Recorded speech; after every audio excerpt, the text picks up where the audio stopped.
Welcome back to Success with Steven. My name is Steven Smith. On this channel, we discuss all things financial literacy. Now, in today's video, I'm going to give you an updated alternative method for removing third-party collection accounts from your credit report. And for this process, you're going to actually be using Rising.com. Now, if you have not seen my previous update I did on this for 2026, I'm going to link that video right here. Now, that video is going to be very important because you need to know how to actually create your affidavit through the FTC. So you want to watch that video. The one thing that we're going to change in this video is that you can actually draft your dispute through Rising.com by using their dispute hub. So for this method, you will not need the CFPB. So I did want to create an alternative that does not require the CFPB that you can actually use. Now, in the future, what's really great about Rising is that you'll be able to submit your disputes via their mobile app or via their website, and you will not have to send letters or use the CFPB. But at this time, you can only draft a dispute using their website. So I'll take you through that process. I will show you how to do that, but just keep in mind to create the affidavit, watch the previous video. And if you want to submit it through the CFPB, that video shows you how to do that. This will be an updated method where after you create your affidavit, you can then draft your dispute through Rising, and eventually in the future, you'll also be able to send your dispute through Rising.com. All right, so without further ado, let's get right into the video. Currently, we are on Rising.com. Now, I just want to reiterate because I know some people skip through the videos. You need to go to the FTC website, create your affidavit. That's in my previous video. I'm going to link it here or it'll be down in the description. Once you have done that, the next thing you need to do is go to Rising.com. If you don't have an account with Rising yet, you can actually start a trial for 7 days for just $1. You'll want to click on Get Started, and then you are able to start that trial. Now, once you have created that account, you can click on Login here at the very top of the page. When you get to login, you will see the member login. You will then enter your username, which should be your email, and then you will enter your password, and then you will log in. Once you successfully logged into Rising.com, you should actually see the dashboard. You should see the score center with all 3 of your credit scores. And then what you'll look for is negative accounts, which is right here. So I'm going to click on that. And then when you click on that, it allows you to do a few things like number 1, use credit report review to identify and tackle inaccuracies and collections. So let's click on that. Now it'll automatically identify what items are negative on your credit report. Now I have seen where some companies will change where their collections are actually listed. And instead of listing them as collections, they'll be listed under like a different part, or it'll say other. So like even here, it says 0 collections, like you'll notice that. And if I go to collections, it's not here. But if you scroll down to other accounts, again, sometimes this is what they do to try to trick how they're put on your credit report. You go to other accounts here and you can actually click on it. Now, you should already have this information because you already filled it out for your affidavit. So you already have the account number, you have the account name, you know exactly what this collection already is. Now it says this account is reported as a charge off, but again, I know that this account is a collection just because of how it's actually reported every single month. So I would click on how to repair. And it's going to give you some information here about what you can do, but let's just bypass that and let's go to start a dispute. Now, one more thing I want to point out, if you're ever confused about if an account is a collection on Rising.com, check the payment history and look at the legend. Now, if we scroll and look at the payment history here, this was something from 2020. And as you can see, it's marked COL. That would be your way to identify this as a collection account. But again, let's click on Start Dispute. You'll enter how many times you've actually tried to dispute this account. If it's 0, then just click 0 and then you'll click on Next. Now, please select the reason you're disputing this account.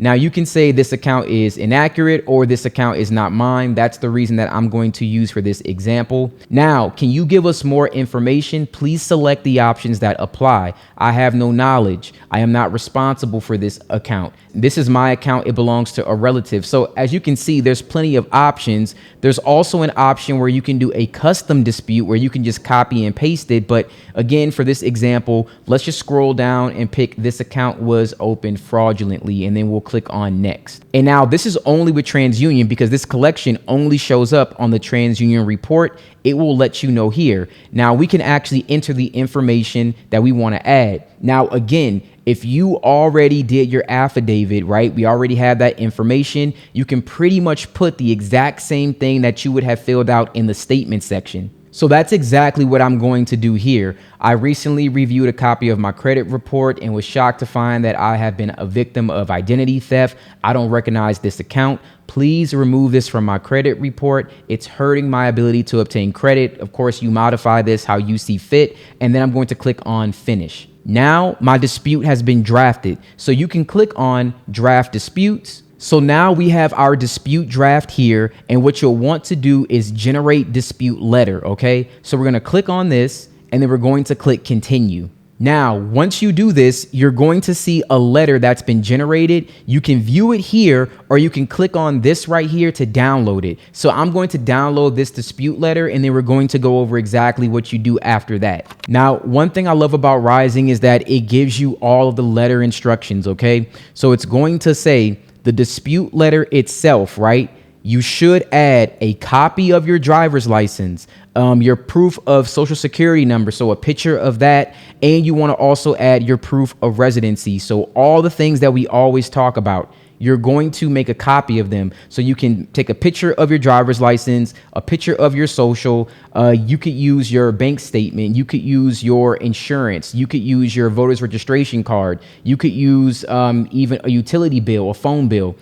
Print that out, just the first page that has your actual residential address, and you'll want to put all of this together and you'll include it in this dispute. Now, this is an account that actually does belong to someone, so you're not going to see the very top of the letter, but at the top, it's going to have your name, your address, your date of birth, and your social. So all of that will already be at the top, and everything that we need, Rising will already put it right here for you. So I am writing to inform you of inaccuracies present on my credit report that require immediate attention. I have searched dispute templates available online, but rest assured this is self-generated. That way they can't say that this belongs to somebody else, right? And this warrants proper investigation as per the FCRA.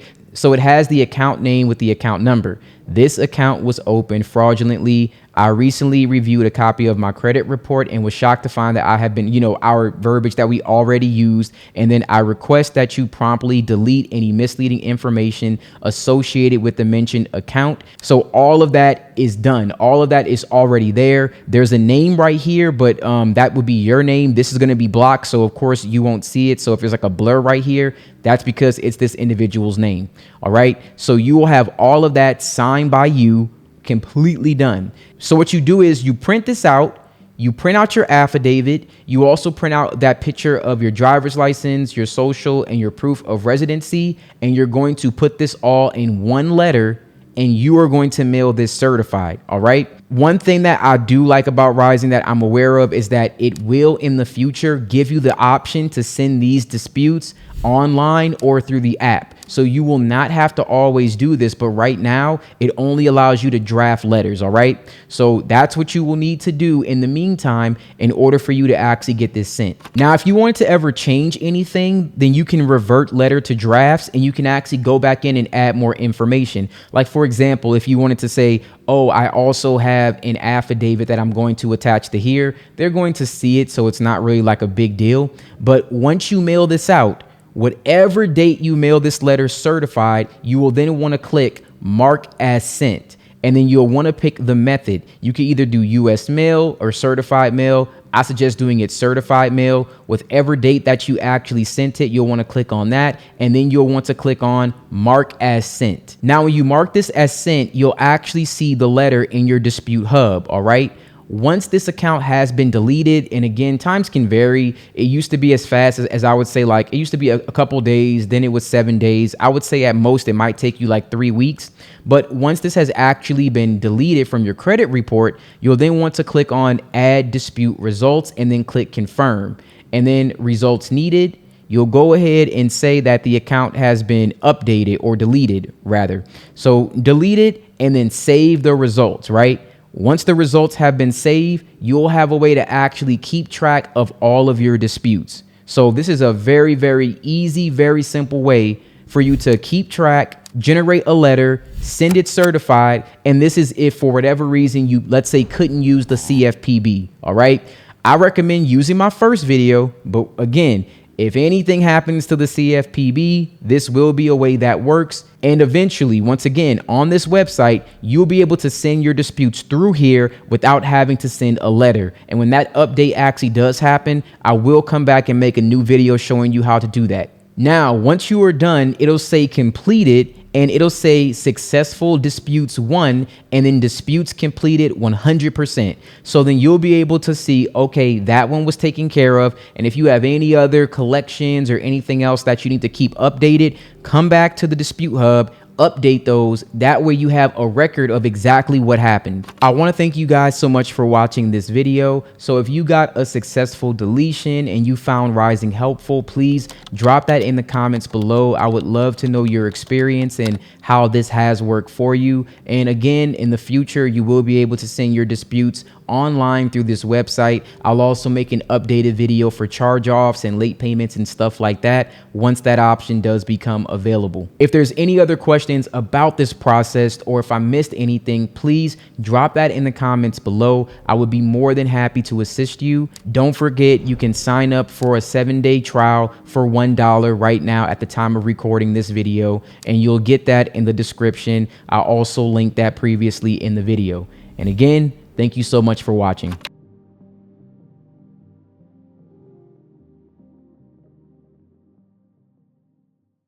Welcome back to Success with Steven. My name is Steven Smith. On this channel, we discuss all things financial literacy. In today's video, I'm going to walk you through an updated method for removing third-party collection accounts from your credit report using the CFPB dispute process, and some things will be adjusted for how this will function in 2026. This is going to be a practical walkthrough of the process that we've done in the past based on consumer protection law and reporting requirements that credit bureaus are required to follow. Now, before we get into the steps, I need to make a few important disclosures so that there's no confusion. I am not a financial advisor. This is not financial advice. I am not a credit repair specialist, and I do not offer credit repair services. You cannot pay me to do this. I will not do that. If you email me, if you DM me, if you send me a message on Instagram, you will be ignored. Now, what I can do for you and what I am doing is sharing educational information based on my own experience and an explanation of how these systems operate when applied correctly. If you're new to the channel and you're here specifically for the collection removal process, then welcome. I really appreciate you watching this video.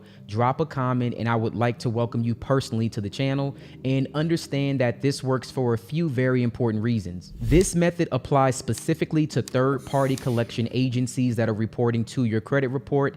It does not apply to the original creditor or auto loans or installment loans or even charge-offs. This is not applying to the original lender. If you try to use this for an account that belongs to the original lender, it will not work. Those accounts follow different rules, different requirements, and different strategies. I will have another video on that coming out very soon, but do not try to apply this method to those accounts. Now, credit is not your entire financial journey, but it is often a gatekeeper to everything that comes next. As far as apartments, insurance rates, business funding, lending opportunities, a lot of this stuff is influenced by your credit report. That's why understanding how to properly review, challenge, and correct inaccurate or unverifiable information really does matter. And with that said, using this method should enable you to remove a collection from your credit report within around, I would say, 7 to even 30 days now, because it is a little bit longer. But the average that I'm still seeing to this day is around 7 days. So without further ado, let's get right into the video. The first step in this process is pulling your correct credit report. Now, you need a full consumer disclosure report that shows detailed information, reporting dates, and account numbers exactly as they are furnished by the bureaus. Now, I recommend doing this in 2 ways. Number 1, annualcreditreport.com. This is the only federally authorized source for your credit report, and this site allows you to pull your Experian, Equifax, and TransUnion reports directly from the source. However, these reports do not show your credit score. Now, you can download each of these reports separately. Now, do not assume the information is going to be the same across all bureaus, because in many cases it is not. Collection accounts often appear with different names, different account numbers sometimes. You need to pay attention to this and see how they're formatted. For example, the reported dates may not match. These differences matter because each bureau is legally responsible only for what it reports, not for what another bureau shows. As you review each report, you are looking specifically for third-party collections. You are not addressing the original creditor. I just want to make note of that again. Now, my second option for pulling your credit report when you're working on removing collections is Rising.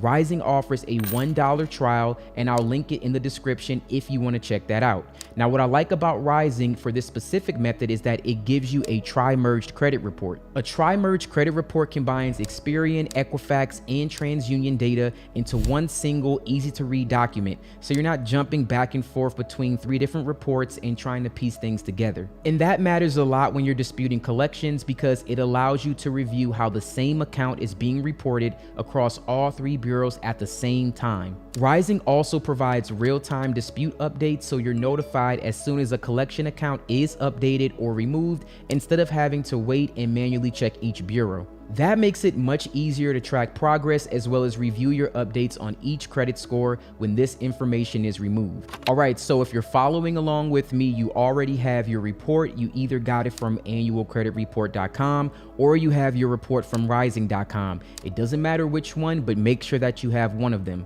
Now, I'm going to give you an example from an old report and exactly what you need to look for. Now, as you can see, this is my report. This is a collection that I had that was reporting. As you review each report, you are looking specifically for third-party collection accounts, and notice on this account, you can see it says debt buyer account, and the code on the account simply has the letter C. That would normally signify a collection. Now, this may look different for TransUnion and it might look different for Experian, but once again, you'll look for something similar. And when you're looking for that, just remember you'll identify these accounts when they've been placed or sold to a collection agency. And for each collection account, you need to write down the following information. You will need the name as it appears on the credit report, and you want to put the name exactly as it appears. So for this one that we're looking at, it says Spring Oaks Capital, LLC. It's very clear cut. It's very straightforward. You need to list it exactly as it appears. You also want to enter the account number as it appears,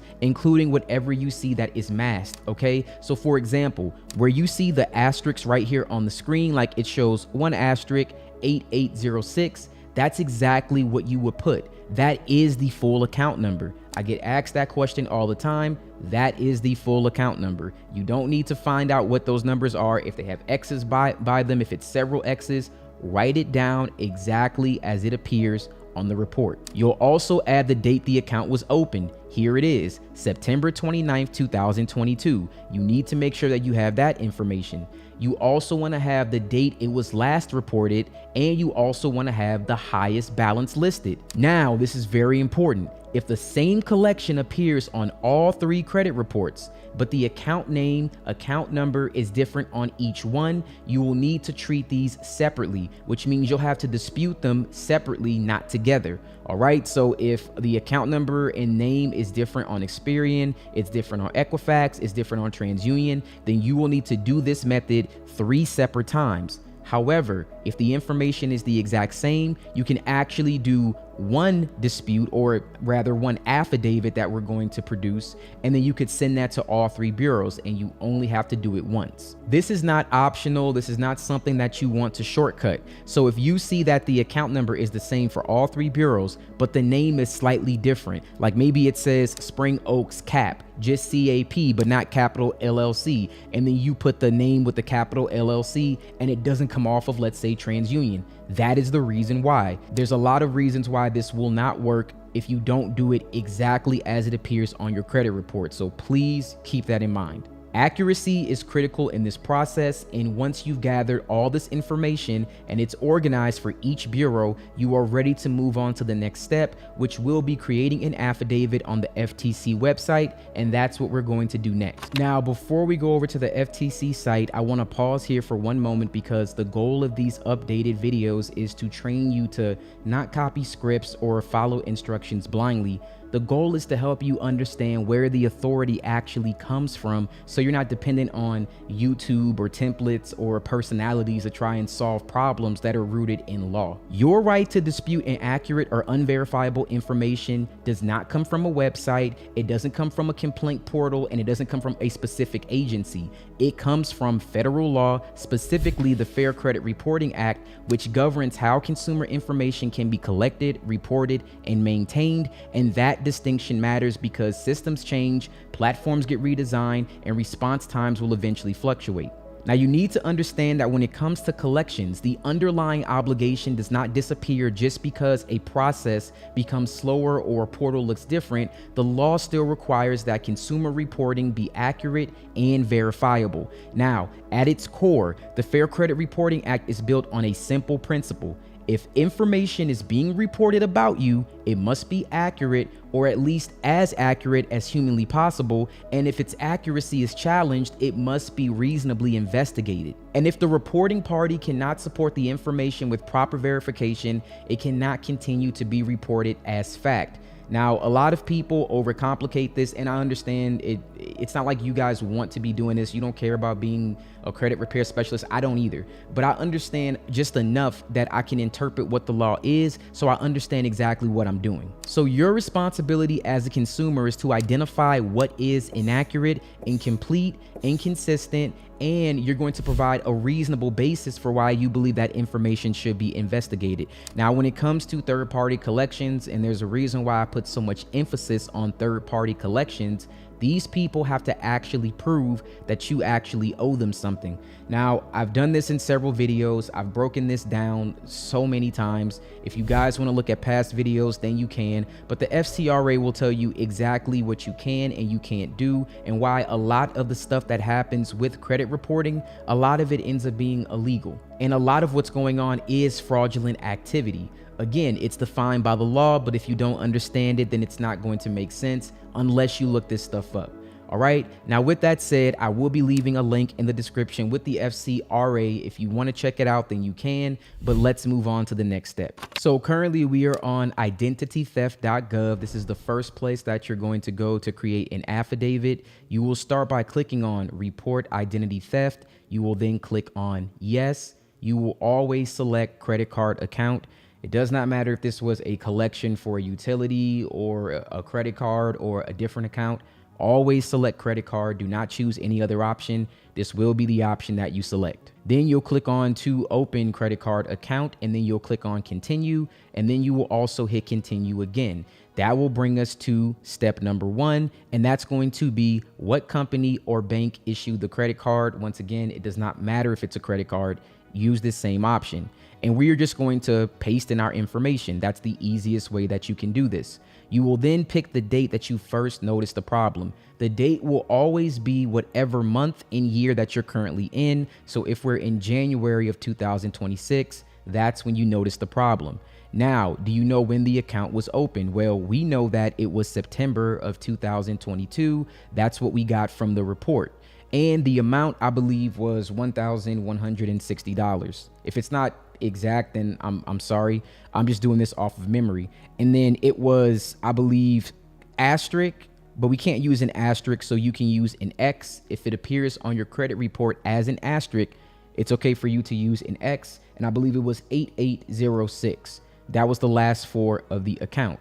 Now I'm going to click add, and you will see the account right here. Now, if you need to add more than one account that's currently on your credit report, you would then add the account name here, same thing that we did exactly, the account number, and then you would click on add another account. And you would keep doing this until you hit the limit. And if you do have more than, let's say, whatever the limit is, I think it was like either 3 to 5. If you hit that limit, then you can go ahead and create another one of these and submit a separate report. All right, moving on, we're going to go down and hit continue. Now, this is where you're going to enter your first name, your last name, your phone number, your email address, your date of birth, your current mailing address. It should match the mailing address on your driver's license because you will need to submit your identification documents. All right. How long have you lived there? And then these 2 options, they will stay no. Just keep the default no. The other thing that I want to mention that I've seen people have problems with, They have an issue when they submit this several times. If you submit multiple of these, you may run into an issue where you cannot receive a verification code. The options to fix this is to clear the cache and history in your web browser, try to connect to a different internet. You can also try to use a different web browser altogether. Try to use Google Chrome, or try to use Safari, or try to use Firefox, like use something different. And if all else fails, use a different device. I believe it has something to do with the IP address using the same web browser so many times. So worst case, if you're on your laptop, try it on your phone. And then if, all else fails, use a different phone number. If you don't have a different phone number, that's fine. Wait like 3 days or so, come back, you will be able to do it again. Now for suspect information, you're going to select no, not at this time, and then you're going to click on continue. Now we are on step number 4, additional information. Have you reviewed a copy of your credit report? Yes, you have. Were there any fraudulent accounts in your report? Yes, there was. Was any personal information wrong in your report? You could just put none, not at this time. This is where you would do inquiries, but we're not doing that. That's a separate video. And have you requested a fraud alert? Everything else is just going to be no. No, not yet. No, not yet. No, and no. And then you're going to click on continue. All right. And then moving into step number 5, your personal statement. Now, this is where you just talk about what happened. And for this one, just use your own verbiage, but I just did something very simple. I reviewed a copy of my credit report. I noticed an account that I don't recognize. Please remove this from my credit report as soon as possible. Very short, very simple. That is going to be it. And if you want, you can actually copy this right now, because you're going to need this later on when you actually submit this through the CFPB. Now, before you submit anything, you will have the opportunity to actually review this document. Now, here's what I recommend. You want to make sure that all the information matches. Your name needs to match what's on your driver's license. Your address needs to match. I would use your primary phone number, and then I would use your primary email address. You want to use that information. If it's not that, then I highly recommend that you go ahead and you update that now. Now, you want to make sure that the company or organization will be the collection. You want to make sure the account number is exactly as you see it on your credit report, and then that the date that you see matches what's on your credit report. And then the date of discovery should be whatever month and year you are currently in, with the actual amount that's the highest balance. All right. As long as all that information is there, you have done this correctly. Now, when you get to this section, you want to submit this without creating an account. So say no thanks, submit without an account, and then again, submit without an account, and then hit continue. Now, once you have done this, you should get the option to download this report. You will download this as a PDF file. Now, once you've downloaded that, you can save it to your desktop. And now we're going to move on to the CFPB. All right, so currently we are on the CFPB website. What you'll want to do is scroll down and look for start a new complaint. Now, if you've done this in the past, then you should already have an account with them. If you do not, fill out this information and create an account. And again, I would create it with the same email that you're using for your dispute. Now, once you've done this, in the top right-hand corner, you should see the submit a complaint. It'll be a blue button. That should take you to this screen, to step 1 of submitting a complaint. Now, you'll want to go to credit reporting. Then you'll want to scroll down for the type of credit reporting product, and it's going to, of course, be credit report, and then we'll move on to the next step. And then for step number 2, you're going to click on incorrect information on your credit report, and then which one of these best would describe your problem. Information belongs to someone else. Have you tried to fix this with the company? Yes. Did you request information from the company? Yes. This section is optional. You don't have to fill it out. Did the company provide this information? No. And then click on next. Okay, now we're on step number 3. Now you're just putting what happened. Very simple, guys. Just copy and paste what we already put in our personal statement. Really easy. I mean, if you want to add the account information here, just to reiterate, then you can add, like, for my example, Spring Oaks LLC, and then, put the account number if you want to add that, but it kind of doesn't matter. And then for the resolution, it's kind of the exact same, right? Because you already put it in the personal statement. You're asking that the account be removed as soon as possible. So now that you've done this, the next thing that you want to do is attach your documents. Now, this is very important. You need to attach your driver's license, okay? It needs to be an updated driver's license. Your name should match the address that you have everywhere. It's on your credit report. That should all match. Please make sure it does. If not, you may have issues. The other thing that you'll need is a copy of your social. You want to take a picture of it and you can crop it and then you can send it to your computer. Add that as a document here. You will also need some type of proof of residency. That could be a utility bill. It could be a bank statement. It could be car insurance, voter registration card. It could be your internet bill. It could be your phone bill. You need some proof of residency, okay? And then the last thing that you'll want to add is a screenshot of the actual account. You need to show them the actual account that you're disputing on your credit report, and it should be the one that matches the bureau. Now, I do want to tell you one thing here, please keep this in mind. If the information is different, then I would submit this separately. So I would submit one for Experian, I would submit one for Equifax, and then I would submit one separately for TransUnion so that you can show the account that's actually with that corresponding bureau. Now, if the information is the same, again, if the name is the same, if the account number is the same, if everything is the exact same, it doesn't matter which one you put. Or you could take your Rising report and put the tri-merged one.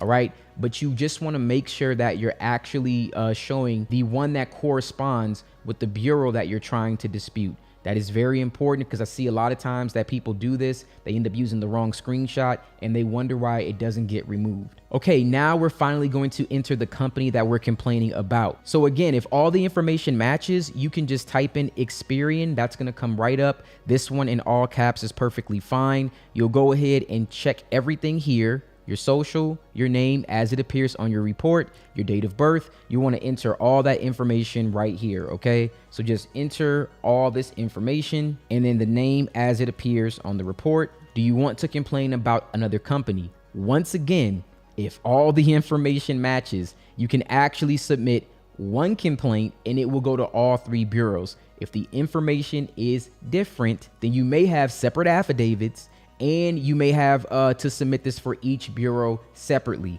But again, in a best case scenario, everything matches. Name, account number is the same for all bureaus. All right, let's say yes. And then we'll enter, let's do TransUnion next. All right, TransUnion comes up. Have you already tried to fix this? Yes. Did you request information from the company? Yes. Did the company provide this information? No. And then same exact thing, guys, just repeat the same exact steps. And you want to enter your name exactly as it appears on your report. Now we can only put up to 3 companies. So that works out in this situation. Yes, we want to complain about our final company, which will be Equifax. All right, so we have Equifax here. Have you already tried to fix this? Yes. Did you request information? Yes, no. And then check everything here, all these options, and then we'll enter it in once more. And then we'll enter, date of birth, name as it appears on the report. Sometimes the name will appear differently on each report, so keep that in mind. You should probably just put the name that's actually on your driver's license. That's going to be like the easiest way to make sure that it's accurate. Now we have all 3 disputes for all 3 bureaus. Perfect. We will now click on next. All right, and this is probably going to be the last section because after I submit this, it's just going to be a review, and then if you're going to submit the complaint, I don't need to do this, so I will not be moving on to that next step. But make sure that in step 5, you always select myself.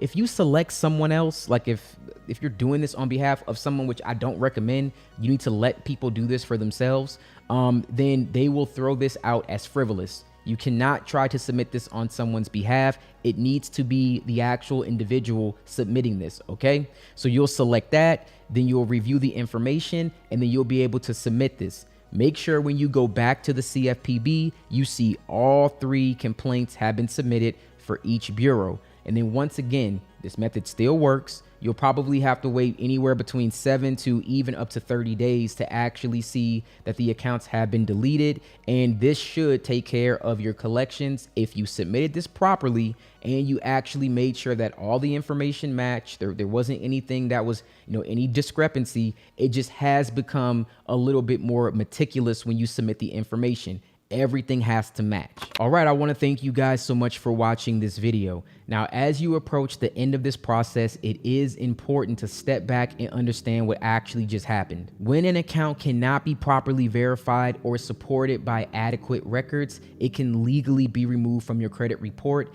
and that's what happens with third-party collections. Now, this does not erase legitimate debts that you still owe, all right? It prevents creditors from maybe reporting this, but if you are sued by a collection company, I have an entire video that's going to actually address that. I'm going to link that video right here. I want to also state that this does not replace having good financial behavior moving forward. What it does ensure is that your credit report reflects good information. However, if you still have bad credit habits that led to this is not a permanent fix. You will end up eventually having the same results.